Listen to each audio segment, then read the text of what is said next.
Bienvenue. Tout d'abord, les titres de ce journal.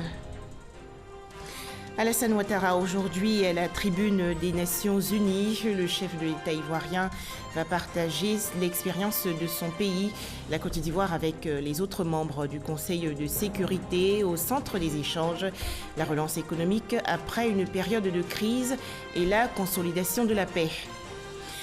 Vers un marché régional intégré de l'électricité en Afrique de l'Ouest, les ministres en charge de l'énergie des pays membres de la CEDEAO se sont réunis à Abidjan. Ils ont réfléchi sur un plan directeur de développement des moyens de production et de transport d'énergie électrique.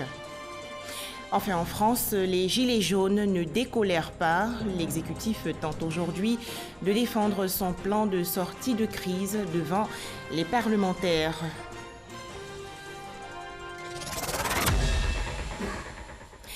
Bonjour à tous. C'est donc aujourd'hui que le président de la République prend la parole à la tribune des Nations Unies. Alassane Ouattara participe à un débat présidentiel de haut niveau dans le cadre du mandat de la Côte d'Ivoire à la présidence du Conseil de sécurité de cette institution. Rappelant que l'exposé du chef de l'État ivoirien porte sur la reconstruction post-conflit, pilier de la consolidation, de la pérennisation de la paix, facteur de stabilité et de sécurité. À noter qu'avant cette grande rencontre, le chef de l'État ivoirien a participé hier mardi à une table ronde à New York. Les travaux ont porté sur l'initiative régionale sur l'enseignement supérieur en Afrique de l'Ouest. Objectif, améliorer la qualité des ressources humaines dans la sous-région ouest-africaine. Le point avec Awa Touré. L'organisation éducative internationale Africa America Institute veut promouvoir le développement du continent par le biais de l'enseignement supérieur et de la formation professionnelle et la promotion d'un engagement accru entre l'Afrique et l'Amérique. C'est dans le cadre de cet engagement que Africa America Institute a lancé une initiative régionale pour l'enseignement supérieur en Afrique de l'Ouest. 3 pays sont concernés par cette initiative, le Ghana, le Sénégal et la Côte d'Ivoire. Chacun de ces 3 pays doit désigner une université qui va bénéficier de l'accompagnement nécessaire pour développer des compétences en matière de recherche et développement. Cette rencontre a permis au président de la République, Alassane Ouattara, de faire le point sur les actions menées par l'État pour améliorer la qualité de l'enseignement supérieur en Côte d'Ivoire. Le chef de l'État n'a pas manqué aussi de relever que la Côte d'Ivoire a compris très tôt les enjeux d'un enseignement supérieur de qualité à travers la création de pôles d'excellence, notamment l'Institut Polytechnique Félix Houphouët-Boigny de Yamoussoukro. L'Institut African-Américain a financé mes études universitaires. Et à chaque fois que je suis invité, je viens avec beaucoup de plaisir. Et là, nous avons une bonne séance avec le président et aussi l'ancien président de l'université scientifique Massachusetts Institute of Technology. Et nous essayons de voir comment mettre en place un système de coordination au niveau de 3 pays, la Côte d'Ivoire, le Ghana, le Sénégal, pour un certain nombre de projets, étant le premier producteur mondial de cacao.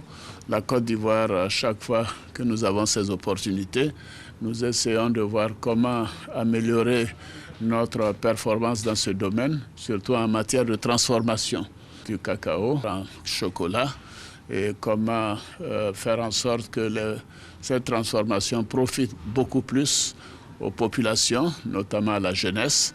Et donc les universités verront dans quelle mesure nous pouvons collaborer en nous envoyant des chercheurs pour un certain nombre de secteurs. Et nous avons choisi bien sûr l'université Félix Houphouët-Boigny à Abidjan pour mener cette recherche et la mise en place de ce système.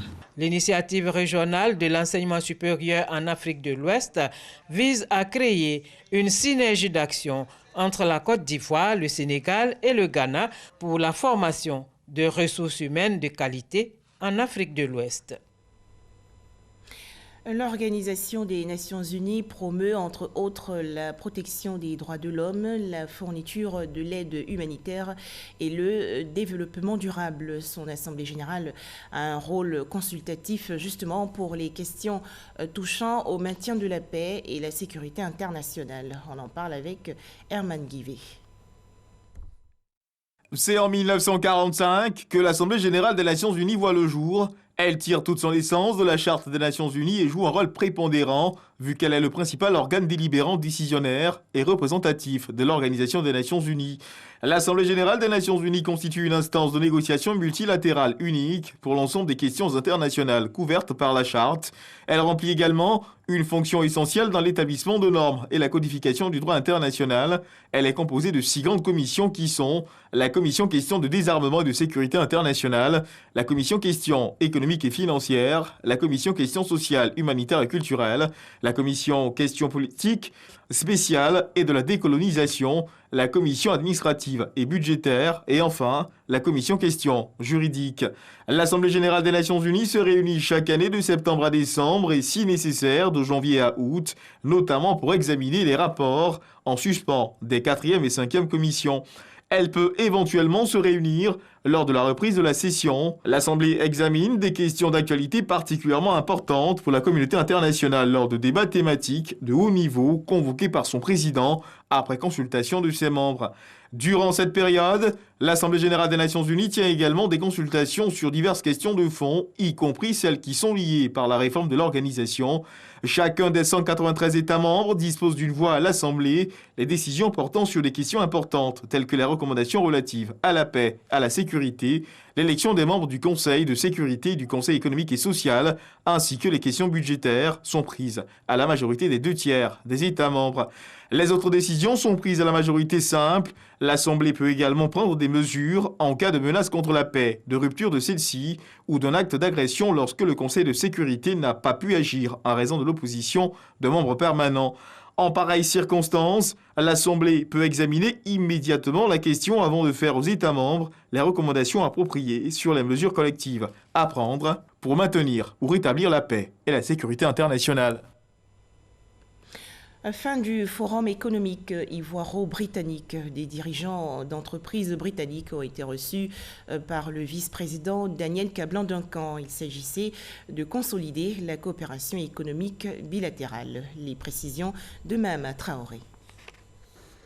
La Grande-Bretagne peut et doit renforcer sa présence économique en Côte d'Ivoire. Le vice-président Daniel Kablan-Duncan a partagé cette conviction avec la mission d'affaires britannique présente à Abidjan dans le cadre du 3e forum économique ivoiro-britannique.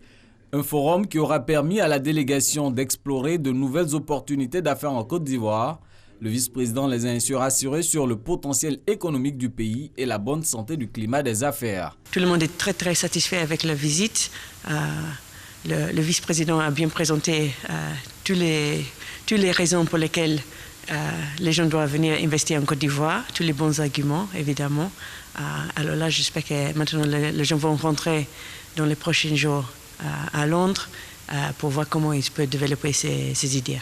Sur la période 2013-2017, le secteur privé britannique a investi environ 182 milliards de francs CFA en Côte d'Ivoire. Les secteurs explorés sont la finance, l'agroalimentaire, l'énergie, les infrastructures et la santé.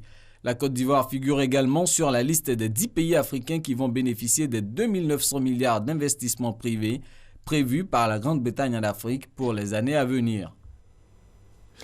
Autre actualité nationale, 450 jeunes Ivoiriens sont entrés dans les rangs des forces spéciales. Ils ont suivi une formation en 7 mois. La cérémonie de remise de bérets s'est tenue à Yamoussoukro, dans la région centre du pays, en présence du ministre d'État, ministre de la Défense, Ahmed Bakayoko. Les précisions de Abou Sanogo.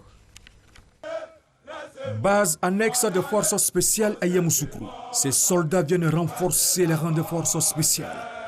Après 4 mois dédiés à la formation commando et à l'acquisition des technicités propres aux forces spéciales, 450 nouveaux opérateurs intègrent ce corps, ayant satisfait à toutes les évaluations et en particulier à la très exigeante marche commando de 235 km. Ces nouvelles recrues volontaires ont reçu en présence du ministre d'État, ministre de la Défense Ahmed Bakayoko, de parents, amis et connaissances, leurs attributs, signe de leur acceptation au sein des forces spéciales. Ce, après s'être engagés à respecter le code d'honneur de cette grande unité d'élite. Je vous demande simplement d'être des hommes d'honneur. L'homme d'honneur s'oblige à rester inviolablement attaché à son devoir. Il a pour principe de ne point manquer à sa parole, d'être fidèle à ses promesses, de ne tromper personne, de ne jamais rien faire contre la droiture et l'honnêteté. Tout en se félicitant de la qualité de la formation dispensée, le ministre d'État, ministre de la Défense Ahmed Bakayoko, a invité les nouveaux opérateurs de forces spéciales à la loyauté et à la discipline. Vous devez respect à ces bérets. Donc loyauté envers le corps, envers ce symbole. Loyauté envers la République. Vous devez être le symbole de l'armée modèle, moderne, rassemblée et unie. Vous devez être la nouvelle image de l'armée de Côte d'Ivoire. On veillera à ce que vous puissiez travailler dans des conditions spéciales également. Parce que quand on dit force spéciale, c'est que tout doit être spécial. Donc soyez disciplinés, exemplaires, pour maintenir la crédibilité des forces spéciales. Les démonstrations de techniques d'intervention opérationnelle rapprochées, tactiques et techniques, les démonstrations de karaté et de kata, et un défilé pour démontrer le savoir-faire des nouvelles recrues. Mais peu avant, le ministre d'État Ahmed Bakayoko a été fait membre d'honneur des forces spéciales. Et il a par la suite communié avec ses hommes. Des festivités également chez les forces armées de Côte d'Ivoire. Ces militaires font découvrir actuellement leur métier au public et cela jusqu'au vendredi 7 décembre prochain. La semaine de l'armée de terre se déroule dans les camps à Kouédo. Les détails avec Moussa Konaté. Des jeunes filles attentives face à un soldat. Le militaire explique l'utilisation de cet instrument de guerre à ses élèves. Le train rouleur. À quelques mètres, des étudiants assistent à un exercice d'intervention. Les civils au contact de l'armée de terre au camp d'Akouédo. Une découverte et également des enseignements reçus.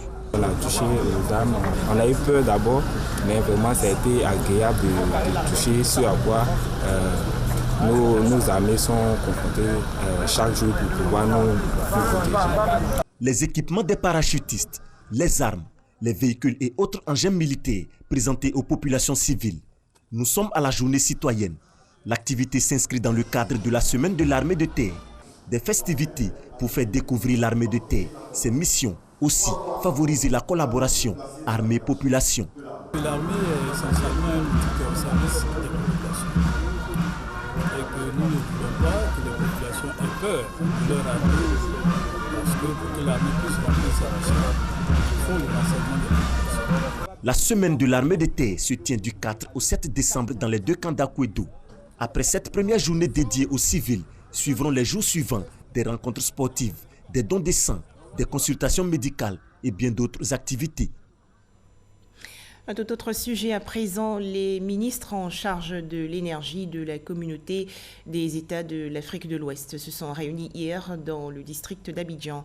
Au centre des travaux, la création de marché régional intégré de l'électricité. Il s'agit d'un plan directeur de développement des moyens de production et de transport d'énergie électrique dans la sous-région de 2019 à 2033. Les explications de Jean-Louis Gbangbo. Un marché intégré de l'électricité basé sur une exploitation commune des ressources naturelles dans l'espace CEDEAO. C'est la réponse que les ministres en charge de l'énergie de l'espace communautaire entendent apporter aux défis de plus en plus croissants en matière d'approvisionnement en énergie électrique de la région. Il s'agit d'un plan directeur de développement des moyens de production et de transport d'énergie électrique dans la sous-région. Ce schéma directeur a 75 projets. Ce schéma directeur a comme ambition de faire construire 23 000 km de lignes d'interconnexion, de faire produire 16 000 MW d'énergie, dont 70% provenant des énergies renouvelables. Le tout pour un coût d'à peu près 37 milliards de dollars américains. Ce nouveau plan directeur qui couvre la période 2019-2033 contribuera à combler le déficit en infrastructures dans le domaine de l'énergie et à améliorer les conditions de vie des populations dans la région. L'électricité est une source à la fois de développement économique mais également d'amélioration de qualité de vie et donc un impact social très, très important. Le but ici de nos rencontres, c'est à la fois de planifier les ouvrages à la fois de production, de transport et de distribution de l'électricité. Ce sont des ouvrages qui nécessitent énormément de capitaux, donc une mobilisation de ressources financières très importante. Le précédent plan directeur, en vigueur depuis 2012 et qui fait l'objet d'actualisation aujourd'hui, a permis de mettre en service près de 650 MW de production électrique additionnelle et la construction d'environ 1300 km de lignes d'interconnexion. Direction à présent Grand Bassam, la zone franche de la biotechnologie et des technologies de l'information et de la communication est l'une des attractions de cette ville du sud Comoé. La zone franche, depuis sa création en 2006, a été considérée comme la Silicon Valley africaine. Mais qu'en est-il maintenant? Que gagnent les entreprises à s'y installer? On en parle avec Cheikh Koné. Tu verras, laisse-moi. Ok, on reprend la scène juste quand elle part en fait. Tu verras. Tu verras. Laisse-moi. Debout devant un micro et un écran fixé au mur sur lequel défile sa partition, Christelle est en pleine séance de doublage. Elle double la voix de Chinozor, actrice nigérienne dans ce court-métrage. Alors c'est avec ces femmes que tu me trompes, n'est-ce pas? Ok, prends ton temps, là tiens en off. Il faut encore quelques heures de doublage à Christelle et juste après, le film est transféré à des producteurs au Nigeria via Internet pour une diffusion le même jour. Cette société de doublage de films est installée depuis 2 ans au village des technologies de l'information et de la biotechnologie de Grand Bassam, Vitib. Elle emploie une trentaine de jeunes acteurs grâce aux avantages que lui offre cette zone franche. Un régime fiscal et douanier particulier, du matériel technologique de pointe, dont une desserte de 4 fibres optiques et un data center de 32 000 gigas. L'outil technologique est primordial. C'est très important d'être bien équipé. Et c'est aussi pour cette raison que nous avons fait le choix d'être au Vitib, dans ce parc technologique. Et puis aussi le Vitib, il ne faut pas se le cacher, apporte énormément d'avantages. Voilà, davantage, si on peut dire aussi, fiscaux pour les nouvelles sociétés qui veulent s'implanter. À la création du Vitib en 2006, l'ambition des autorités était de faire de la Côte d'Ivoire un hub africain pour la promotion et le développement des technologies de l'information et de la communication. 700 hectares sont mis à disposition pour le projet, plus de 27 milliards de francs CFA mobilisés auprès des partenaires pour le financement de la mise en exploitation de la zone franche.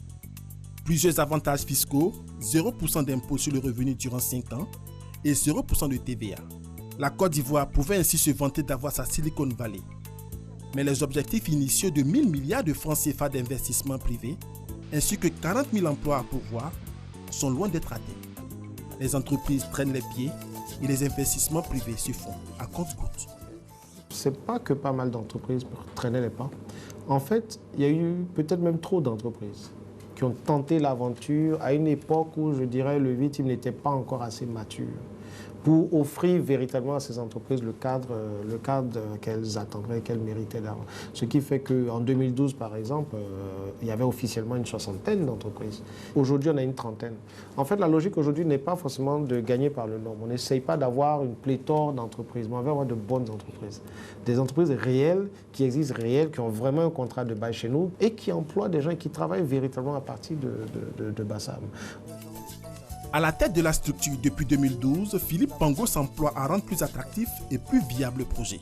L'engouement, il va grandissant. Il va au rythme de nos aménagements que nous faisons. Et ces aménagements, encore une fois, essentiellement financés par l'État de Côte d'Ivoire, permettent aujourd'hui de vendre vraiment un plan de masse qui est très attrayant On vient au VITIB aujourd'hui, pas seulement à cause du régime fiscal, mais à cause de l'environnement qui est en train d'être construit. Aujourd'hui, le VITIB, c'est environ une trentaine d'entreprises agréées, 1000 emplois créés, des projets structurants en cours d'élaboration. Il s'agit des tours jumelles, de l'aménagement du nouveau site de 180 hectares qui va accueillir la future ville numérique verte. C'est aussi des investisseurs privés de plus en plus nombreux à solliciter des agréments d'implantation. Mais comment devenir entreprise agréée au VITIB? Le processus d'agrément part du renseignement du formulaire de demande d'agrément auquel est attaché les éléments constitutifs du dossier d'agrément. Donc les dossiers juridiques de l'entreprise, fiscaux, des statuts, leur business plan qui inclut les éléments financiers, donc les investissements, le chiffre d'affaires, le nombre d'emplois. À cela s'ajoute un droit d'entrée de 5 millions de francs CFA. Une fois agréée, la nouvelle entreprise va devoir s'acquitter d'une redevance de 2,5% de son chiffre d'affaires brut annuel. Des conditions souvent contraignantes pour les petites et moyennes entreprises. Comme on est une zone économique spécialisée dans 2 secteurs d'activité, la biotechnologie et les technologies de l'information et de la communication, si le dossier que présente l'entreprise n'entre pas suffisamment dans le cadre de la biotechnologie ou des technologies de l'information et de la communication, en ce moment, le dossier peut être refusé. En 2018, l'agrément a été refusé à une dizaine d'entre elles. Les petites et moyennes entreprises, ici, on a un volet pépinière d'entreprises pour accompagner justement les entreprises qui ne peuvent pas entrer dans le cadre des 5 millions de droits d'entrée. À l'image de l'île Maurice, la Côte d'Ivoire est résolument engagée à faire de ce parc technologique une puissante zone économique en Afrique. Une ambition futuriste qui mérite d'être accompagnée au regard de la relative rentabilité du VITIB. Les résultats sont là. VITIB est vraiment au début d'un changement très fort dans son évolution financière, entre autres. L'entreprise s'est restructurée, le management s'est restructuré, la gouvernance du projet elle-même s'est restructurée, le projet créé et surtout la création d'emplois. De l'emploi, une ville numérique verte, des entreprises technologiques et compétitives, la Silicon Valley, Made in Côte d'Ivoire, prend un nouvel envol. Les dirigeants de l'Université d'Ottawa au Canada sont en Côte d'Ivoire. Ils ont rencontré leurs homologues de l'Institut national polytechnique Félix Houphouët-Boigny. Ces 2 institutions veulent nouer un partenariat fructueux. Les explications de Kader Sogodogo de RTI Bouaké. Le prestige de l'Institut national polytechnique Félix Houphouët-Boigny de Yamoussoukro continue d'attirer les plus grandes universités du monde. La dernière en date est l'Université d'Ottawa au Canada. Cette ville universitaire de plus de 45 000 étudiants répartis dans tous les domaines et niveaux de formation supérieure et professionnelle entend faire de l'INPHB un partenaire privilégié dans la formation, la recherche et le développement au bénéfice des étudiants et des enseignants. Une mission canadienne a donc séjourné en terre ivoirienne pour une séance de travail avec la partie ivoirienne. À Ottawa, il y a tous les génies. Ici, nous avons notre école supérieure d'industrie qui comporte aussi des filières en génie industriel. Et sur ce point, nous souhaiterions bénéficier vraiment de l'expertise de Ottawa pour pouvoir redynamiser nos enseignements, les diversifier et permettre à des étudiants venus de ce pays ou de la région, ici à Yamoussoukro, de pouvoir poursuivre, s'ils en sont capables, à Ottawa. Des indicateurs positifs pour l'Institut national polytechnique Félix Houphouët-Boigny. J'ai été immédiatement impressionné par l'envergure et par la qualité des installations. Notre équipe qui avait fait une première visite sur le campus de l'INPHB au mois de février dernier était revenue avec des histoires extrêmement enthousiasmantes au sujet de la qualité du personnel et surtout par rapport à la qualité du bassin d'étudiants qui fréquentent cet institut. L'INPHB de Yamoussoukro, ce sont 3 sites, 3252 étudiants et un taux d'insertion professionnelle de 83%. L'Université d'Ottawa est la plus grande université bilingue français-anglais au monde. C'est à juste titre que tout est mis en œuvre pour faire de son partenaire ivoirien une école où l'anglais sera utilisé couramment notamment par les futurs ingénieurs et techniciens supérieurs.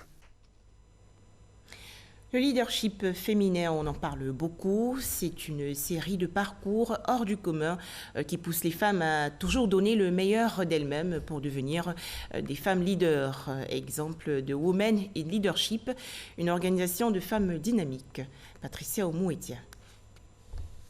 Professionnellement, les femmes occupent de plus en plus de postes à responsabilité. C'est le cas de Yakema, entrepreneur, Euma, directrice marketing, et Mélina, directrice de communication. Ensemble, elles dirigent les échanges sur le thème « Développer le potentiel en leadership ». La femme doit défendre leur poste.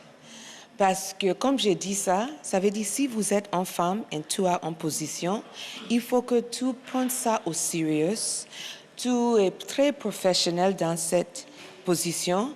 Tu prends ton responsabilité d'être là-bas pour ajouter les valeurs dans les sociétés et comme ça, les gens vont reconnaître les valeurs des femmes. L'accès à des postes de responsabilité est toujours difficile pour la gente féminine.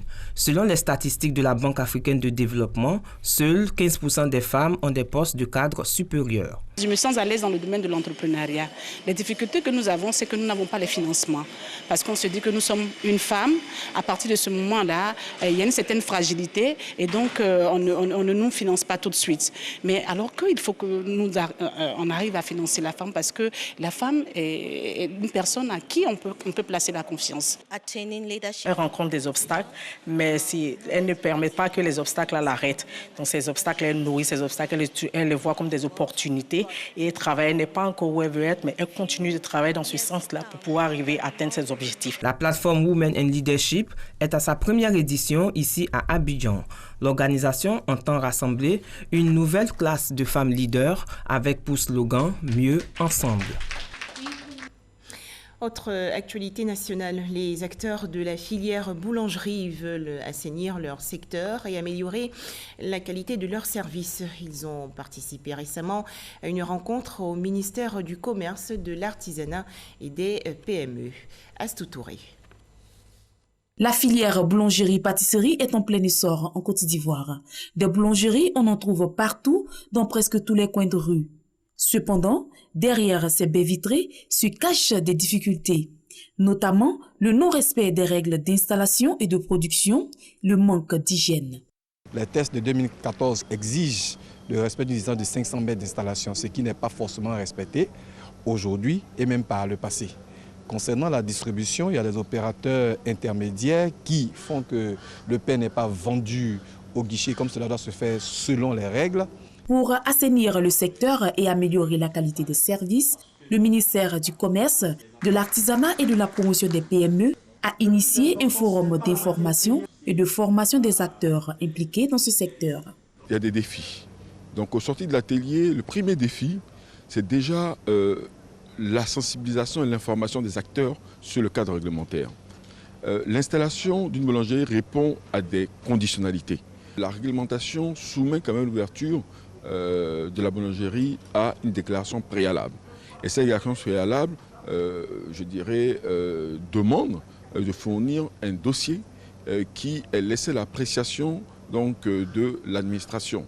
Et ce dossier, doit justifier des conditions d'hygiène de la boulangerie, il doit justifier des conditions de sécurité, que les conditions techniques permettent de fournir du pain de qualité. À l'issue de cet atelier, le ministère du Commerce, de l'Artisanat et de la promotion des PME entend veiller à une application stricte des normes qui régissent ce secteur.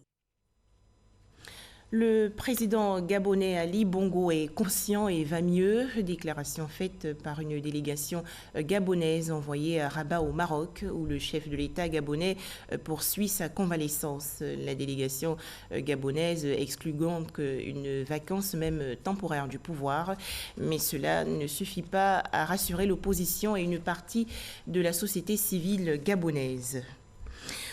En France, l'exécutif défend aujourd'hui son plan de sortie de crise devant l'Assemblée nationale, et cela au lendemain d'annonces visant à apaiser les gilets jaunes. Rappelons pour terminer que le président de la République est aujourd'hui à la tribune des Nations Unies. Alassane Ouattara participe à un débat présidentiel de haut niveau dans le cadre du mandat de la Côte d'Ivoire à la présidence du Conseil de sécurité de cette institution. Voilà, merci de nous avoir suivis.